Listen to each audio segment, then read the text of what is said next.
Assalamualaikum warahmatullahi wabarakatuh. Waalaikumsalam warahmatullahi wabarakatuh. Bismillahirrahmanirrahim. Alhamdulillahi rabbil alamin. Wassalatu wassalamu ala ashrafil anbiya'i wal mursalin, Sayyidina wa maulana Muhammadin wa ala alihi wa ashabihil mujahidin at-tahirin, amma ba'du. Saudara-saudara kaum muslimin rahimakumullah. Pada pertemuan kali ini kita akan membicarakan riwayat Nabi Adam alaihi salam. Nabi Adam diciptakan oleh Allah dari tanah dan merupakan manusia pertama serta bapa dari seluruh umat manusia. Pada saat Allah hendak menciptakan Nabi Adam, Allah berkata kepada malaikat, "Inni ja'ilun fil ardi khalifah." Aku akan menjadikan seorang khalifah di permukaan bumi. Malaikat dengan nada sedikit protes berkata,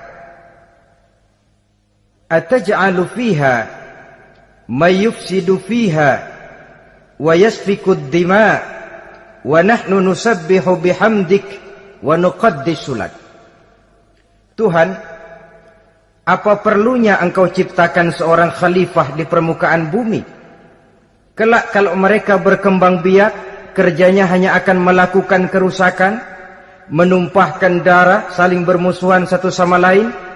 Sedangkan kami, kata malaikat, sudah cukup bertasbih memuji kebesaranmu. Allah kemudian menjawab, "Inni a'lamu ma la ta'lamun." Aku lebih tahu tentang apa yang kalian semua tidak mengetahuinya.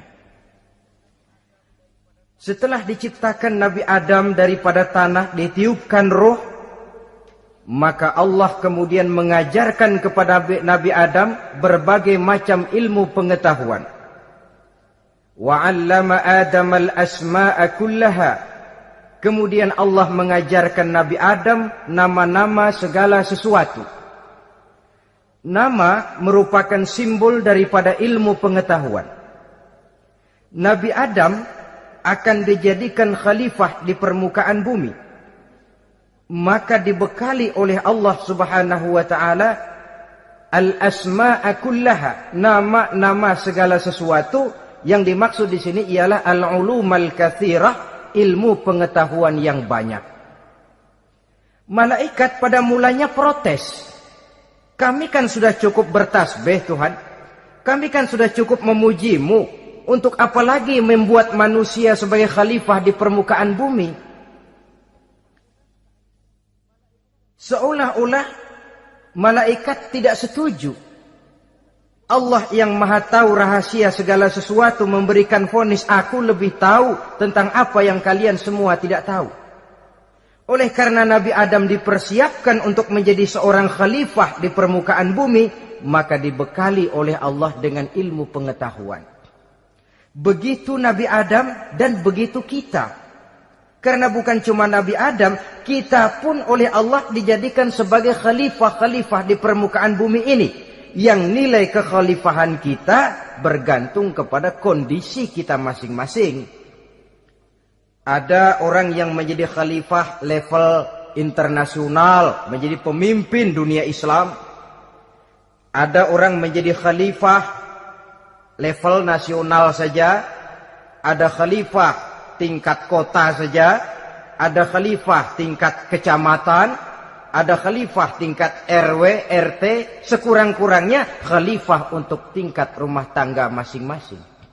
Nah, tanpa membekali diri dengan ilmu pengetahuan, jangan berharap kita akan bisa melaksanakan tugas sebagai khalifah di permukaan bumi ini. Apapun saja, Nabi mengajarkan man aradad dunya fa'alaihi bil ilmi wa man aradal akhirata fa'alaihi bil ilmi wa man aradahuma fa'alaihi bil ilmi. Siapa yang menginginkan dunia harus dengan ilmu. Yang menginginkan akhirat juga harus dengan ilmu. Yang menginginkan dunia akhirat juga harus dengan ilmunya. Tanpa dasar ilmu, maka manusia tidak akan bisa menjalankan tugas kekhalifahan. Setelah diajarkan Adam nama segala sesuatu, dikonfrontir, dihadapkan dengan malaikat. Hei malaikat, kalau tadi kamu bilang buat apa perlunya menciptakan khalifah? Nih bentuknya. Adam. Sekarang hei malaikat, coba kamu sebutkan nama segala sesuatu ini yang ada di sini ini. Malaikat berkata, Subhanaka la ilma lana illa ma 'allamtana. Ya Allah, kami tidak punya ilmu, kami tidak tahu semua itu kecuali apa yang telah Engkau ajarkan kepada kami.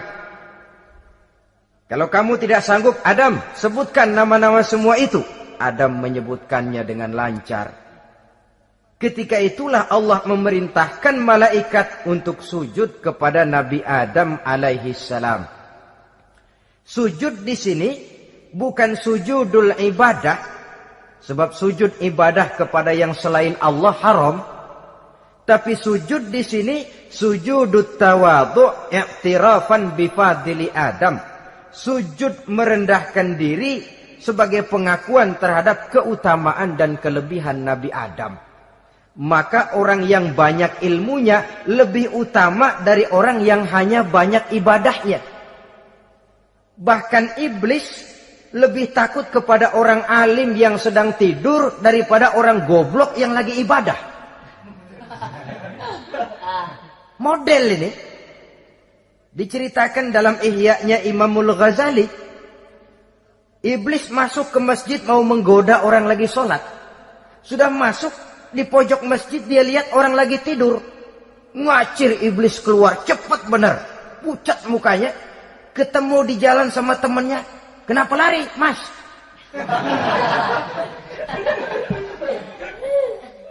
Kata temannya, saya mau goda orang sholat.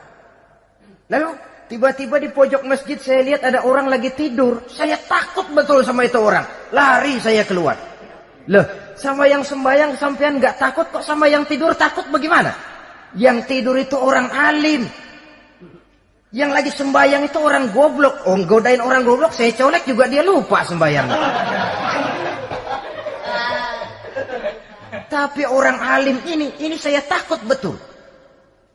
Lah kalau diukur dengan malaikat waktu itu Nabi Adam, ibadahnya lebih banyak malaikat, jelas. Sudah bertasbih, sudah bertahmid malaikat. Nabi Adam baru diciptakan. Tapi kenapa Allah perintah malaikat sujud kepada Adam? I'tirafan bifadili Adam. Keutamaan Nabi Adam. Pantas untuk diserahi tugas sebagai khalifah mengatur kehidupan di muka bumi. Kalau malaikat yang jadi khalifah di dunia ini, nggak rame dunia. Coba, malaikat, material, harta nggak perlu. Seksual nggak perlu. Dunia ini hambar. Justru dunia ini menjadi ramai setelah manusia diberikan fungsi sebagai malaikat, sebagai khalifah oleh Allah Subhanahu wa taala. Saudara-saudara kaum muslimin rahimakumullah, setelah nyata kelebihan Nabi Adam, maka Allah perintahkan Nabi Adam tinggal di surga dengan segala kenikmatan yang ada di dalamnya. Tapi lantaran sendirian, kesepian Nabi Adam ini. Allah Maha Tahu, maka diciptakannya pasangannya, yaitu Siti Hawa dari tulang rusuk yang sebelah kiri. Sehingga Nabi pernah pesan begini, Istausu bin nisa fa innahunna khuliqna min dhil'in. Hati-hati kamu ngadepi perempuan. Yang tolong dengar nih yang laki-laki, yang perempuan belaga budak aja dulu lah. Hati-hati kamu ngadepi perempuan. Fa innahunna khuliqna min dhil'in, karena perempuan diciptakan dari tulang rusuk sebelah kiri. Apa watak tulang rusuk? Tulang rusuk itu kan bengkok. Perempuan tuh begitu. Didiemin aja, bengkok terus. Dikerasin, patah.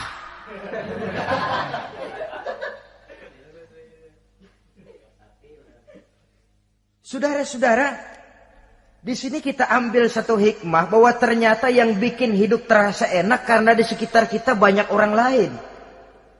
Bodoh manusia kalau dia merasa bisa hidup sendirian.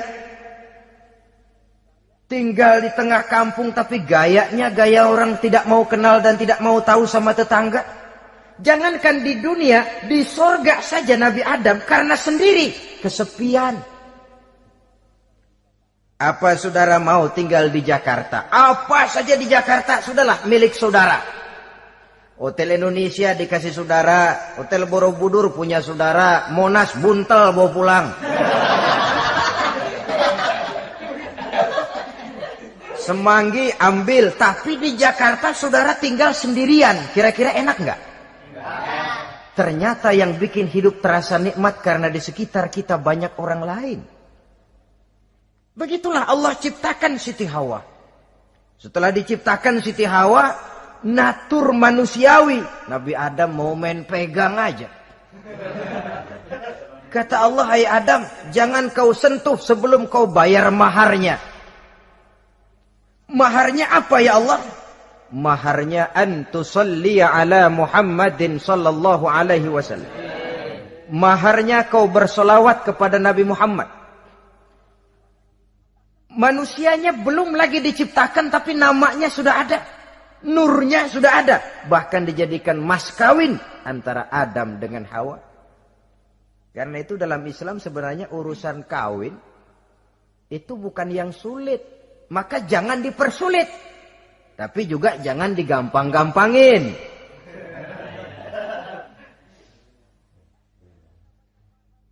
Artinya yang namanya mahar ini, walaupun cuma sebentuk cincin besi kalau orang sangat tidak mampu.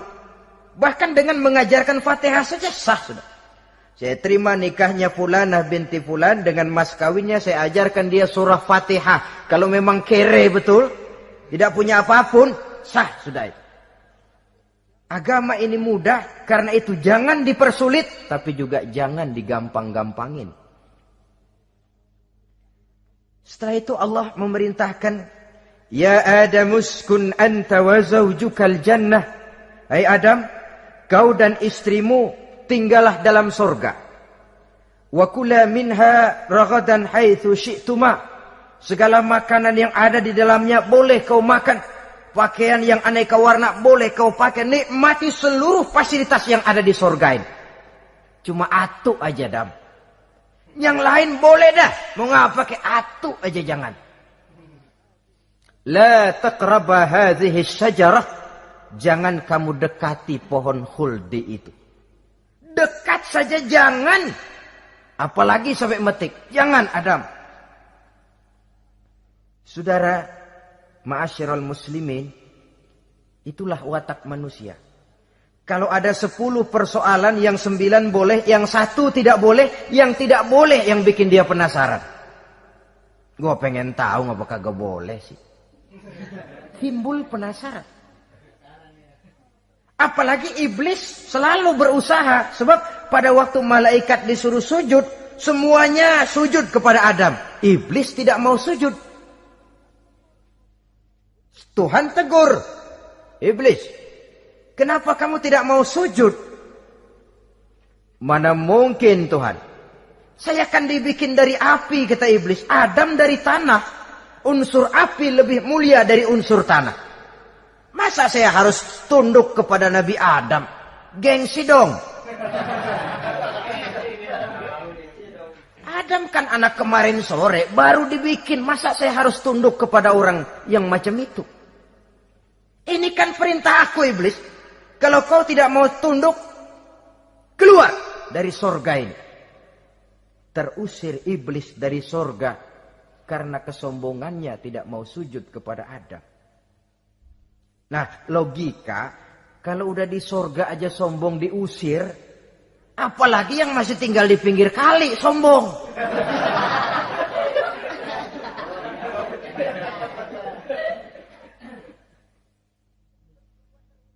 Tapi sejak peristiwa terusirnya itu, iblis bikin proklamasi. Apa proklamasi iblis? Rabbi fanzirni ila yaumi yub'asun. Ya Allah, gara-gara Adam saya diusir dari surga. Saya minta kepadamu ya Allah, beri saya kesempatan sampai hari manusia dibangkitkan. Kata Tuhan, innaka minal munzarin. Oke, silakan. Mau apa iblis? Rabbi bima aghwaytani la uzayyinanna lahum fil ardi wa la ughwiyannahum ajma'in. Ya Tuhan, disebabkan engkau telah menyesatkan aku, akan aku hiasi mereka manusia dengan kejahatan yang ada di muka bumi ini, dan aku akan sesatkan mereka semua. Ini proklamasi iblis. Gara-gara Adam saya terusir dari surga, maka sejak saat ini Adam dan seluruh keturunannya musuh bebuyutan saya. Akan saya lakukan segala macam cara untuk menggelincirkan manusia agar mereka menjadi orang yang engkau murkai ya Allah. Kemudian Allah memberikan jawaban. Dialog ini saudara bisa lihat dalam surah Al-Hijr ayat 40, 41 sampai 44. Kata Allah apa? Inna ibadi laisa laka alaihim sultanun illa man ittaba'aka minal ghawin. Silahkan iblis. Yang lain barangkali bisa kau goda. Kecuali hamba-hambaku yang benar-benar hambaku, engkau tidak akan punya daya mempertipu mereka. Engkau tidak akan punya kemampuan menggelincirkan mereka. Kecuali kalau memang mereka sudah mau ikut pengaruhmu. Sepanjang mereka benar-benar menjadi hambaku, kata Allah. Hamba Allah yang sebenarnya, mereka di luar kekuasaanmu iblis. Tapi kalau mereka sudah turun menjadi hamba harta, hamba dunia, hamba pangkat, budak jabatan, mereka itu yang bisa kau gelincirkan. Selama mereka masih tetap sebagai hambaku, kata Allah, mereka di luar jangkauan kekuatan dan kekuasaanmu iblis. Nah, sejak saat itu kan iblis selalu nyari jalan, nyari lantaran bagaimana Adam nih supaya dia tergelincir. Gara-gara dia saya diusir dari surga. Nguping terus iblis. Sampai akhirnya dia dapat berita tentang dilarangnya Nabi Adam mendekati pohon khuldi itu. Satu hari dengan muka sedih. Ya, iblis itu the best actor. Aktor ulung dia. Dengan roman muka sedih. Dia datang kepada Nabi Adam dan Siti Hawa. Kata Nabi Adam, iblis, ente kok tampangnya demek amat sih?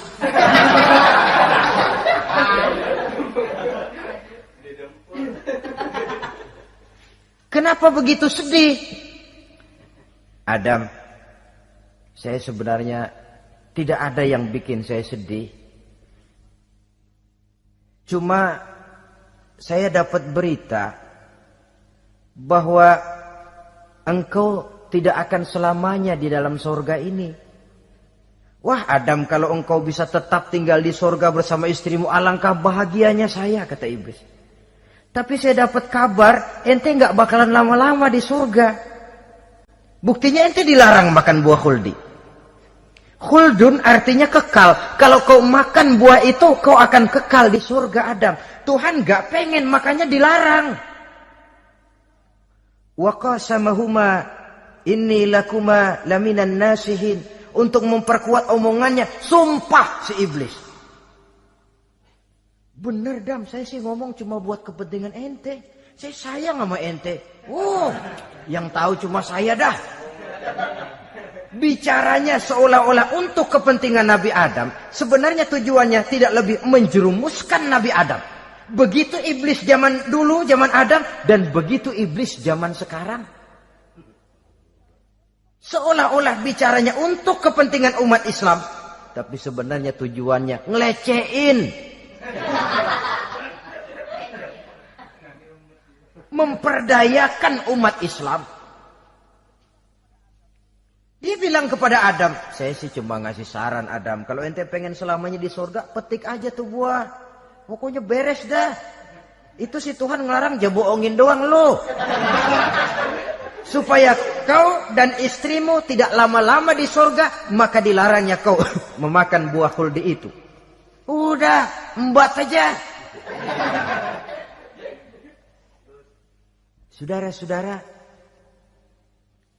tipu daya iblis ini bisa kita baca dalam surah Al-A'raf ayat 20 sampai ayat 22. Nabi Adam tergoda, ditambah oleh bujuk rayu Siti Hawa. Nabi Adam yang setengah hati itu akhirnya terpancing betul. Sebab itu perempuan, walaupun peranannya tidak begitu kelihatan, tapi memang sangat menentukan. Tidak ada seorang suami bisa sukses jadi apapun dia tanpa peran serta istrinya. Karena itu sebagai muslim, kita punya teman hidup dan kita punya lawan hidup.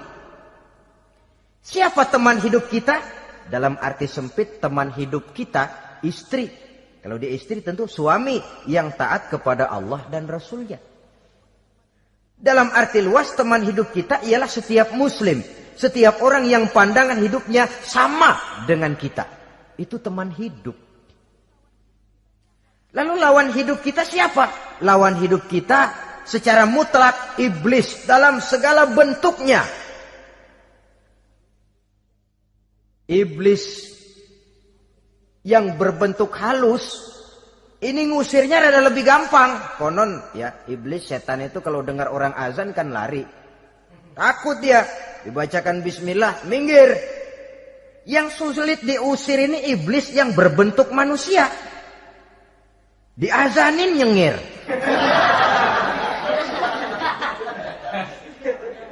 Gawat ini. Saudara-saudara, ini musuh dalam artian mutlak. Sedangkan musuh dalam artian ideologis, setiap orang yang pandangan hidupnya tidak sama dengan kita. Bahasa langsungnya, setiap orang di luar Islam secara ideologis, ya. Adapun secara manusiawi, kita tetap toleransi, saling menghormati, setuju dalam perbedaan pendapat, kembali kepada prinsip lakum dinukum. Kewajiban saling menghormati sesama manusia, tapi secara ideologis tidak ada kompromi. Begitulah Nabi Adam tergoda. Dan begitulah iblis selalu menggoda keturunan-keturunan Nabi Adam sampai kepada kita sekarang ini. Tiap kali kita hendak melakukan berbagai kebaikan, iblis ini mulai bisik, kasa, kusuk, kesek. Saudara tadi dari rumah mau berangkat niat dengerin ceramah macam ini. Apa dikira iblis enggak? Wah, gatal iblis. Kata iblis, alah jangan bertingkah lah dengerin ceramah. Ceramah mah urusan 70 ke atas. Ente masih muda. Berjuang kita. Jihad, bismillah. Tidak, saya mau dengar ceramah. Berangkat kita ke tempat ini. Sampai di sini apa dikira iblis diam? Enggak. Dia bisikin lagi. Iya. Lu hadir ke sono dah. Cuma nyampe sono lu ngomong aja ngomong dah. Ustadz mah jangan didengerin. Ngomong aja udah. Perang lagi jihad. Saya nggak mau ngomong. Mau dengerin betul-betul. Kata iblis, iya lo dengerin dah, jangan ngomong, cuman pules.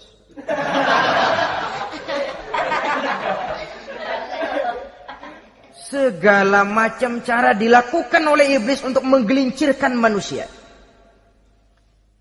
Ketika Nabi Adam mengambil buah khuldi itu, datanglah murka Allah. Adam, seolah-olah kalau bahasa kita, kelewatan kamu Adam. Dari belum ada aku ciptakan kau.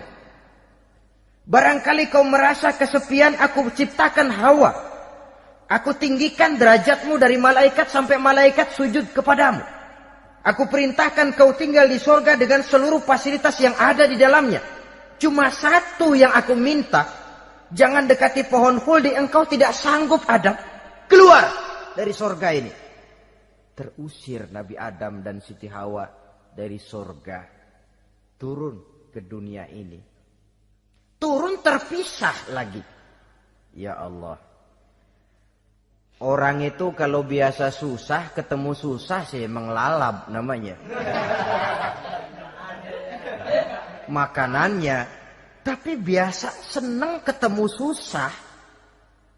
Ini yang kalau tidak kuat mental. Tengoklah zaman sekarang kan nih.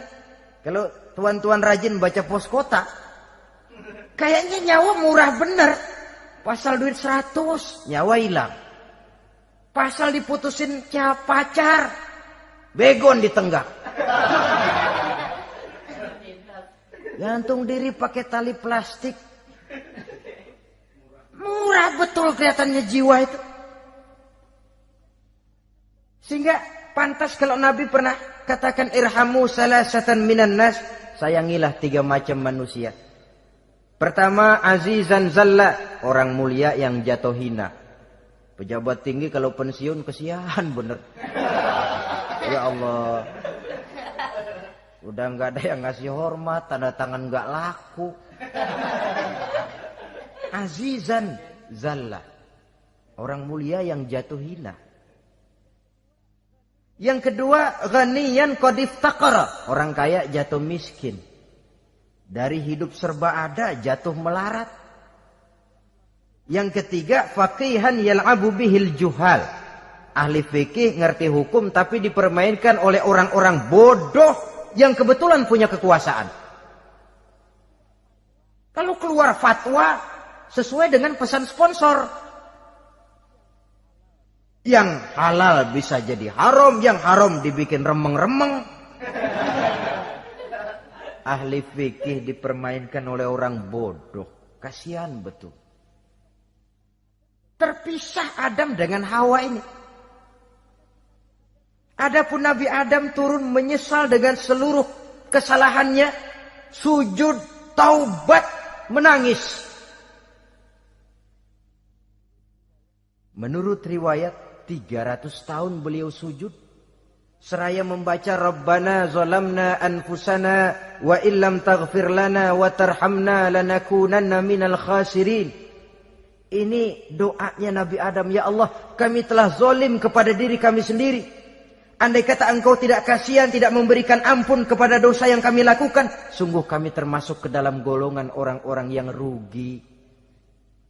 Ini yang dibaca Nabi Adam dalam taubatnya. Di akhir taubatnya, Nabi Adam munajat kepada Allah. Ya Allah, dengan kebesaran Muhammad ampunilah dosa saya. Allah tegur, kaifa araftahu ya Adam walam akhluqhu. Dari mana kau bisa tahu nama Muhammad Adam padahal aku ciptakan saja belum manusianya. Kata Nabi Adam, pertama ketika engkau ciptakan saya, engkau tiupkan ruh ke dalam jasad saya, terbuka mata saya memandang ke bawah arasmu. Di sana nampak dengan jelas tertulis di kaki arasmu, La ilaha illallah Muhammadur Rasulullah. Taulah saya bahwa Muhammad ini orang yang paling dekat dengan engkau ya Allah. Sampai namanya bergandengan dengan namamu di kaki arasmu. Yang kedua, ketika saya hendak menyentuh Hawa, kau juga yang mengatakan jangan kau bayar maharnya sebelum kau bersolawat kepada beliau. Saudara hadirin yang saya hormati, Nabi Adam diterima taubatnya oleh Allah. Kemudian dipertemukan kembali dengan Siti Hawa setelah sekian lama berpisah. Pertemuan itu terjadi di satu dataran luas, di satu padang yang luas, yang sampai sekarang dinamakan dengan Padang Arafat.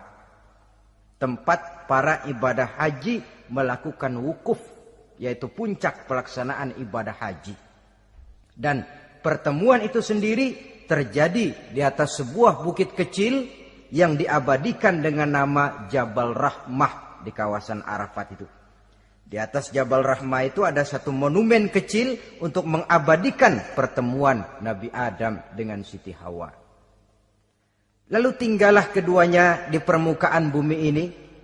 Oleh Allah diberikan karunia keturunan yang banyak. Dan tiap kali lahir kembar. Kembarnya laki perempuan, laki perempuan, laki perempuan. Dari sinilah berkembang biak manusia. Di mana di zaman Nabi Adam perkawinannya silang. Karena tentu tidak ada manusia lain. Perkawinan silang itu artinya, kalau si A dan B, A ini laki, B perempuan, kemudian lahir kembar kedua antara C dengan D, maka begitulah yang A dikawinkan dengan D, yang C dikawinkan dengan B. Perkawinan silang. Tidak boleh perkawinan yang kembar sama di waktu dilahirkan. Nah, di antara putra-putra Nabi Adam yang kemudian juga membuat sejarah, yaitu Habil dan Qabil. Habil, saudara kembarnya namanya Labuda, perempuan. Qabil, saudara perempuannya Iklimah. Menurut hukum perkawinan waktu itu harus silang. Habil harus kawin dengan Iklimah dan Qabil harus kawin dengan Labuda. Tapi Qabil protes. Dia kepengen kawin dengan saudara kembarnya sendiri. Dalam arti yang sama-sama dilahirkan dengan dia, yaitu Iklimah. Kenapa? Karena kebetulan rupa Iklimah ini lebih cantik daripada Labuda. Protes kepada ayahandanya Nabi Adam. Abah, saya tidak terima, saya harus kawin dengan Iklimah. Tidak Qabil, kamu harus kawin dengan Labuda. Enggak mau. Kenapa dengan Labuda? Kurang kece.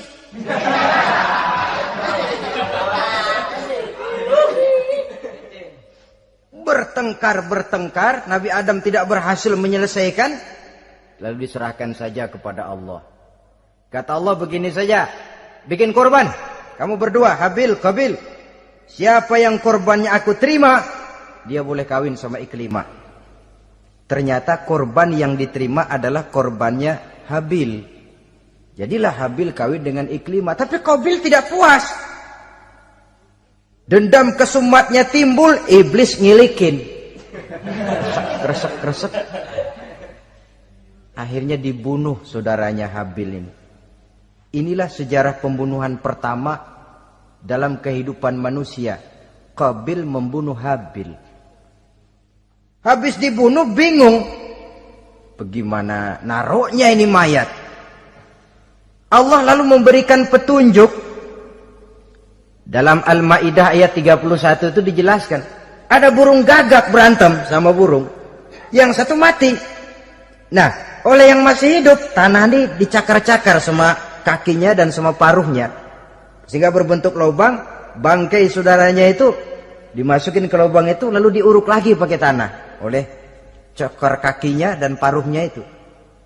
Sehingga Qabil, cara ini bisa. Itulah sejarah penguburan pertama dalam perkembangan manusia.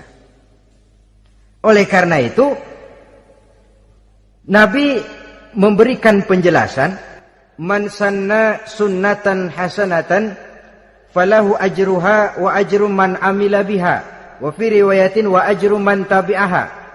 Siapa orang yang melakukan satu kebajikan, dia akan mendapat pahala dan pahala dari orang-orang yang mengikuti kebaikannya. Misalnya saudara membentuk pengajian. Ramai pengajian saudara. 1000 orang yang datang ngaji, 1000 orang saudara dapat pahala. Sponsor kebaikan. Sebaliknya, wa man sanna sunnatan sayyi'atan falahu ismuha wa ismu man amila biha, ay wa ismu man tabi'aha. Siapa yang memulai suatu kejahatan, dia akan mendapat dosa dan dosa dari orang-orang yang melakukan atau mengikuti kejahatannya. Umpamanya saudara mengadakan pesta. Lalu dalam pesta itu terjadi segala macam maksiat. Maka seluruh maksiat yang terjadi malam itu di tempat itu, saudara ikut dapat dosanya. Kenapa? Sponsor. Tiap kali ada pembunuhan, Qabil dapat andil dosa. Kenapa? Sponsor. Tapi kalau 2 orang muslim, ini masalahnya Habil nggak ngelawan kan, dibunuh. Tapi kalau 2 orang muslim berkelahi, kata Nabi apa? Apabila 2 orang muslim saling berbunuh-bunuhan, maka al-qatil wal maqtul finnar, baik yang membunuh ataupun yang dibunuh dua-duanya neraka. Sahabat heran, ya Rasul, kalau yang ngebunuh masuk neraka pantas, tapi ini yang dibunuh kenapa neraka juga? Soalnya sama-sama niat, cuman keduluan aja. Itu kan masalahnya. Andai kata dia nggak terbunuh, dia yang akan membunuh. Niat itu sudah ada. Nah kalau Habil ini dia tidak punya niat membunuh, dia memang dibunuh oleh Qabil.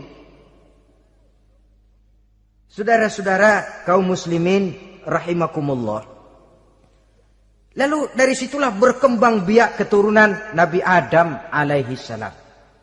Sehingga dengan demikian bisa kita katakan sebagai satu konklusi, pertama, bahwa manusia adalah makhluk Allah yang menempati kedudukan tertinggi dan berasal dari Nabi Adam sebagai manusia pertama. Dengan malaikat sekalipun manusia sebenarnya lebih tinggi. Kapan? Kalau dia tetap benar-benar sebagai hamba Allah yang membekali diri dengan ilmu pengetahuan.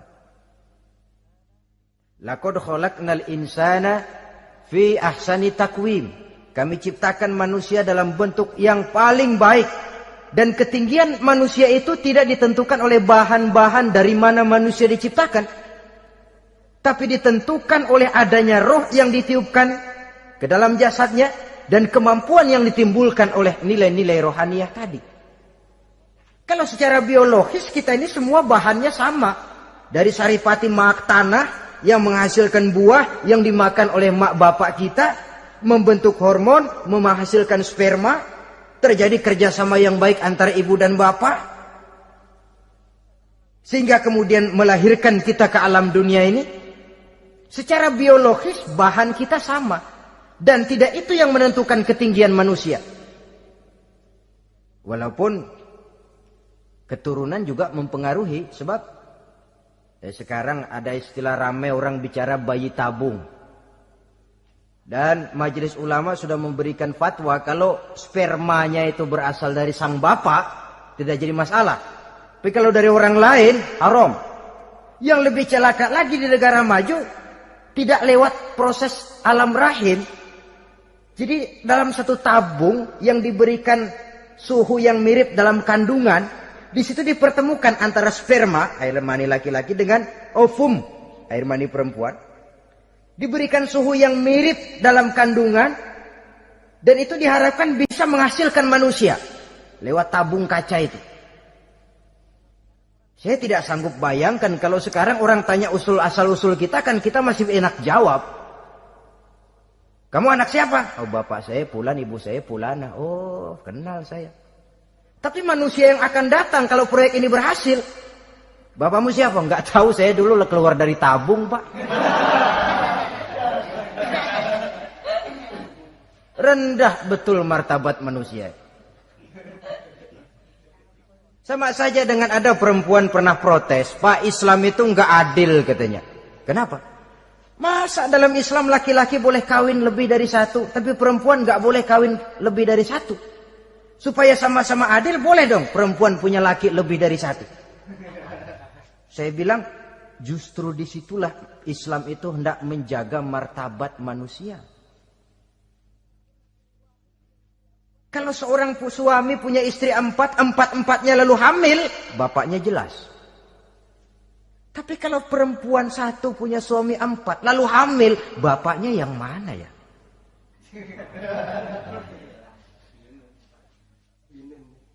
Rendah martabat manusia. Ketika si bayi lahir, ibunya lihat, ini jidatnya kayak si A ini. Sudah, ini anakmu saja nih, jidatnya jidat kamu. Kata, antar dulu jidat saya, tapi kuping B ini nggak mau saya. Terkatung-katung si anak tanpa tahu kemana dia mesti manggil bapak. Ibu daftarin anak ke sekolah, Pak Guru tanya lagi, ini bin siapa, Bu? Bingung lah, udah tulis Bu, bin rame-rame.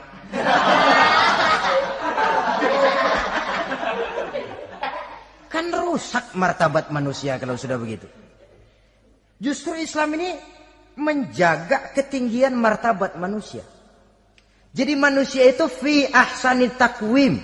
Kapan? Kalau dia bisa menjaga kehambaannya di hadapan Allah dengan melaksanakan fungsi sebagai khalifah di permukaan bumi.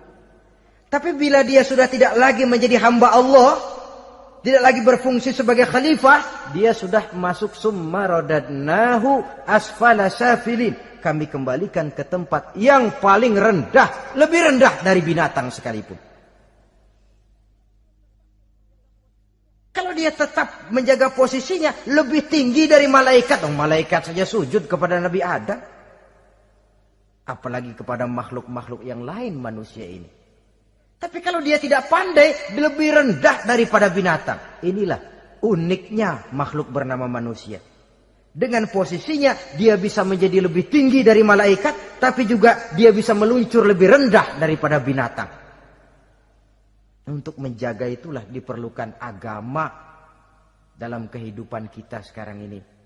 Bukan cuma sebagai lipstick, tapi sebagai pedoman, sebagai way of life yang akan mewarnai cara kita berpikir, state of mind, rule of thinking, cara kita memandang kehidupan ini diwarnai oleh nilai-nilai agama. Dengan demikian, maka manusia bukan keturunan kera. So, ada satu teori namanya teori evolusi yang disampaikan buat pertama kali oleh Charles Darwin. Dia mengemukakan teori bahwa perkembangan kehidupan sesungguhnya di dunia ini menunjukkan mata rantai yang utama melalui apa yang dia namakan seleksi alamiah.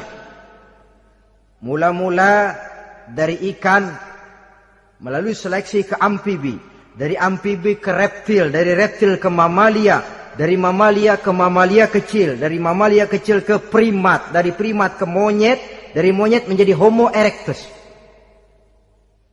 Ini teori Darwin. Tapi dia tidak jelas-jelas mengatakan bahwa manusia keturunan monyet. Hanya seketurunan. Seketurunan kan tidak berarti keturunan. Begini saja.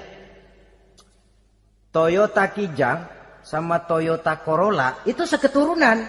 Tapi Corolla dengan Kijang kan lain. Cuma seketurunan. Dalam arti sumbernya sama. Makhluk yang tidak tahan seleksi alam, oleh udara yang sangat dingin, perkembangan cuaca yang sangat panas, gempa bumi dan sebagainya, seleksi alam dia namakan, hilang, musnah dari peredaran. Seperti ada binatang raksasa itu dinosaurus, sekarang kan cuma tinggal dongeng saja, tinggal nama atau kerangka. Itu oleh seleksi alam dia nggak lulus, hilang. Yang bertahan, yang lulus seleksi alam. Manusia walaupun kecil yang lulus seleksi alam ini. Biar dihantam gempa bumi, angin topan, tetap aja ngejedok.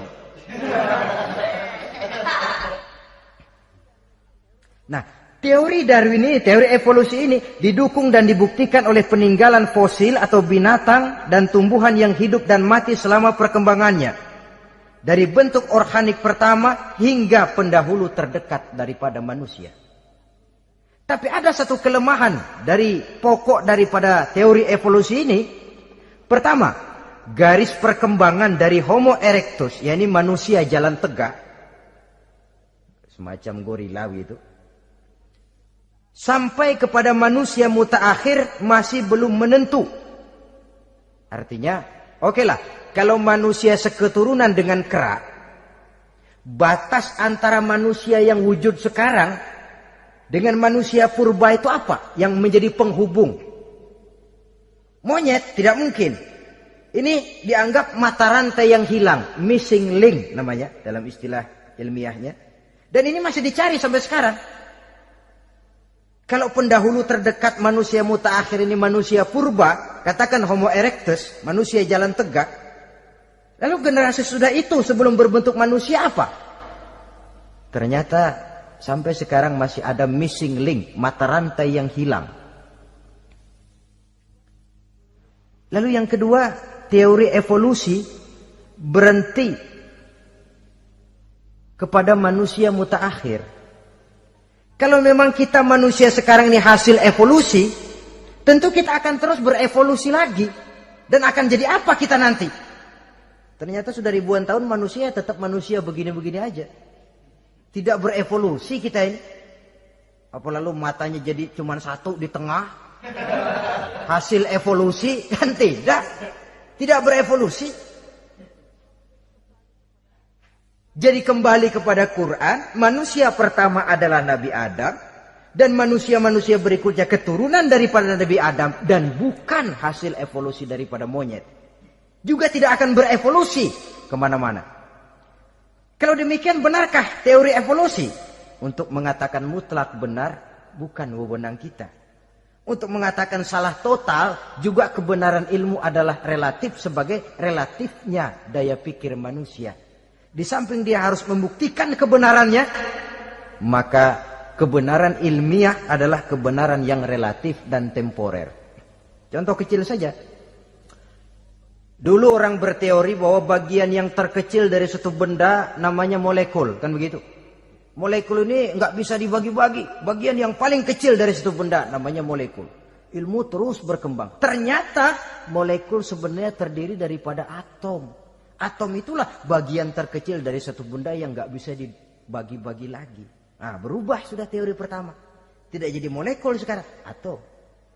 Belakangan rupanya atom masih tersusun dari partikel-partikel.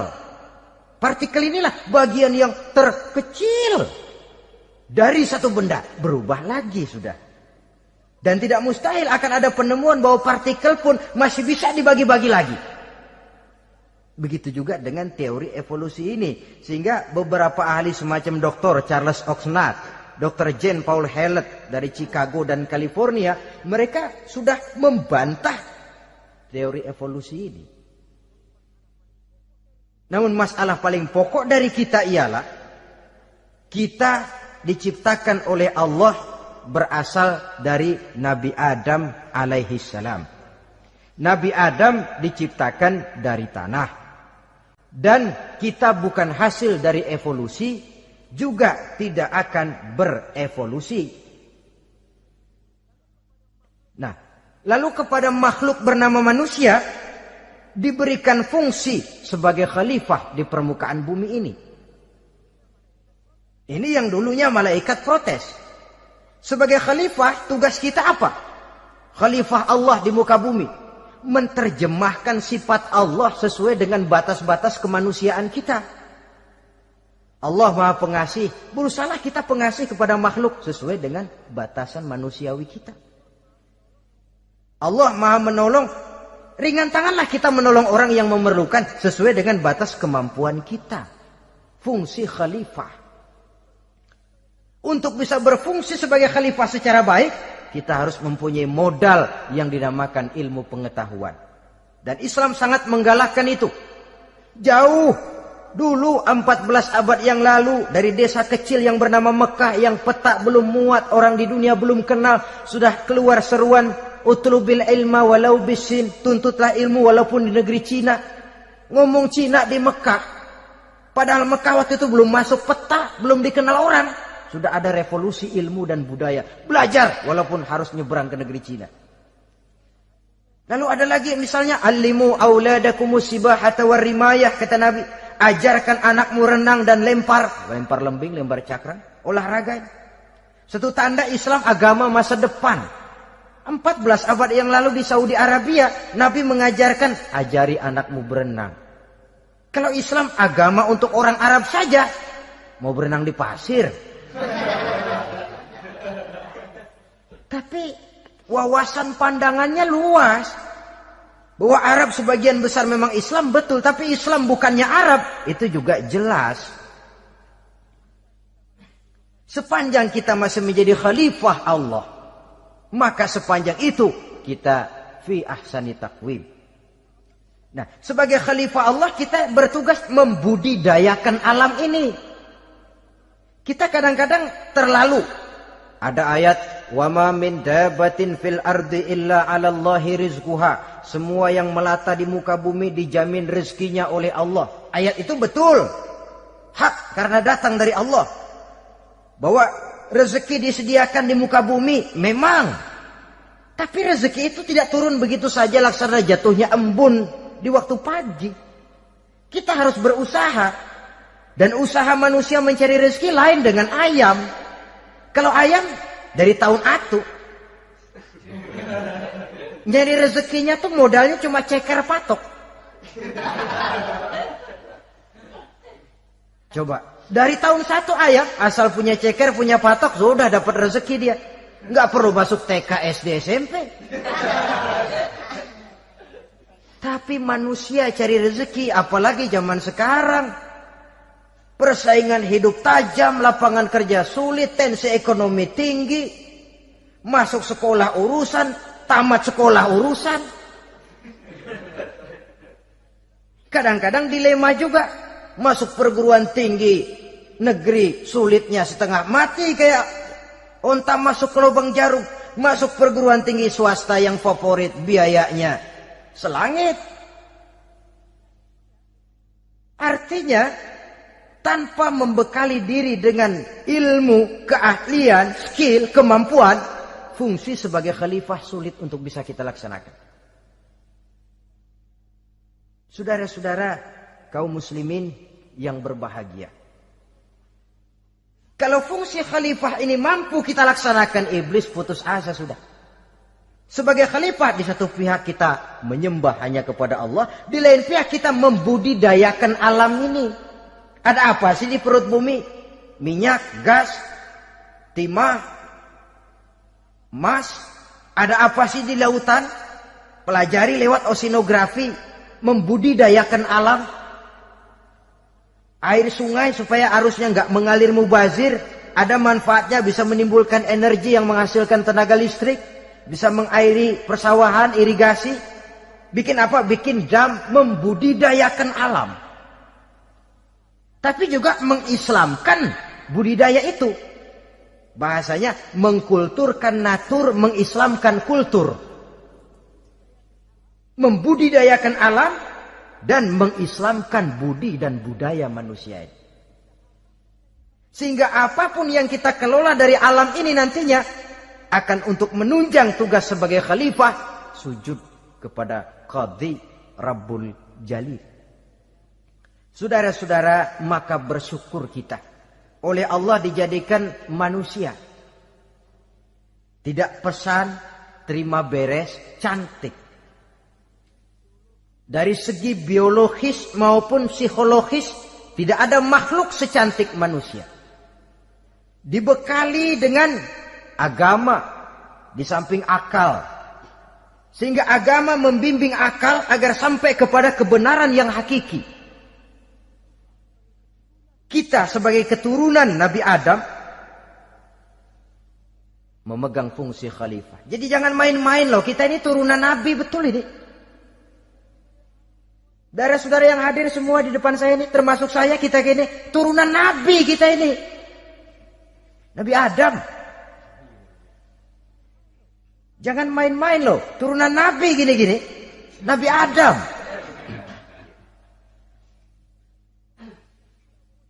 Sayang kalau posisi yang tinggi kita tidak melaksanakan fungsi yang tinggi. Sayang betul. Sebab itu manusia harus adil kepada dirinya. Dalam arti menjaga diri dari sesuatu yang bisa menghancurkan ketinggiannya dalam pandangan Allah. Jadi kalau kita sudah lemparkan diri ke meja judi, hanyutkan diri ke tempat mabuk, hancurkan diri di tempat maksiat, itu sudah tidak adil kepada diri sendiri. Tidak bisa menjaga ketinggian yang diberikan Allah kepada kita. Dikasih baju bersih, dicemplungin di comberan, diinjek-injek lagi. Kita ini diciptakan fi ahsani taqwim. Masa mau turun berbuat seperti binatang, itu makhluk rendah? Masa mau mengikuti tipu dayanya iblis, dia sudah proklamasikan bahwa itu musuh bebuyutan kita? Innahu lakum aduwwum mubin. Setan musuhmu yang jelas dalam segala bentuknya. Saudara-saudara, nah, untuk berfungsi sebagai khalifah ini sekali lagi, bekali diri dengan ilmu pengetahuan. Dan ilmu itu di zaman kita sekarang tentu kalau Nabi Adam diajari langsung oleh Allah, wa 'allama Adam al-asma'a kullaha. Lah kalau kita mau nunggu Tuhan ngajarin, geblek terus. Ya tidak mustahil Allah memberikan ilmu yang disebut ilmu laduni ya. Transfer. Langsung Allah memberikan kepada seorang hamba, membukakan pintu hatinya. Tapi bukan potongan kayak kita yang dapat ilmu laduni macam begitu. Satu contoh, menurut ceritanya, Hadratus Syekh Kiai Hasyim Asy'ari itu kan ngaji beliau kepada Kiai Khalil Bangkalan, Madura. Kiai Khalil ini wali. 2 tahun berguru di sana, nggak diajarin apa-apa. Cuma kalau pagi nyari rumput. Tiap hari 2 tahun akhirnya Hadratus Syekh bilang, Kiai saya kapan diajarin? Sudah Hasyim kau pulang saja, insya Allah kau alim. Itu aja pulang jadi orang alim. Dia di samping terus beliau belajar ke Mekah. Kita harus melalui proses belajar ini untuk menunjang tugas kekhalifahan kita sebagai hamba Allah dan sebagai khalifah Allah di permukaan bumi. Sehingga 2 tugas ini bisa kita laksanakan dengan sebaik-baiknya, menjaga martabat manusia sebagai makhluk yang mulia dan keturunan dari Nabi Adam alaihi salam. Saudara-saudara, ini sajalah pembicaraan kita kali ini. Terima kasih banyak atas segala perhatian. Mohon maaf atas segala kekurangan. Usikum wa nafsi bitaqwallah. Aqulu qauli hadza. Wassalamu alaikum warahmatullahi